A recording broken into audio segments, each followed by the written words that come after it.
కొన్నిసార్లు అపవాదిని అపవాది పో, యేసునామములో పో, అది కొన్నిసార్లు చేయాలి. కుక్కలాగా తరిమి కొట్టాలి దాన్ని.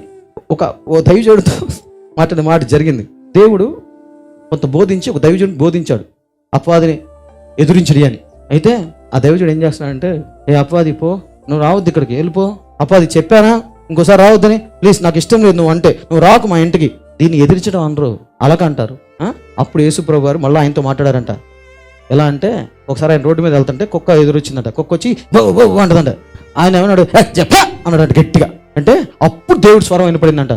ఇది నేను కుక్కని ఎలా అంత అసహించుకో చిరాకు తరిమి కొట్టావో, అలాగే నీ జీవితంలో పాపాన్ని అపవాదిని అంత చిరాకు పడి తరిమి కొట్టాలి అన్నాడంట. అపవాది వెళ్ళిపో మా ఇంట్లోంచి, నువ్వు రాకు, నాకు ఇష్టం లేదు, నాకు యేసయ్య అంటే ఇష్టం. అది అందది. ఆ సందర్భాలు వేరు, తరిమి కొట్టాలి ఆ సందర్భాలు. కొన్ని సందర్భాలు ఏంటి, ఓర్పు. అది గిచ్చుద్ది, గిల్లుద్ది, మాట్లాడద్ది, ఇసుకిస్తుంది, చిరాకు పెడద్ది, మొత్తం చేస్తుంది అని ఓర్పు సాం.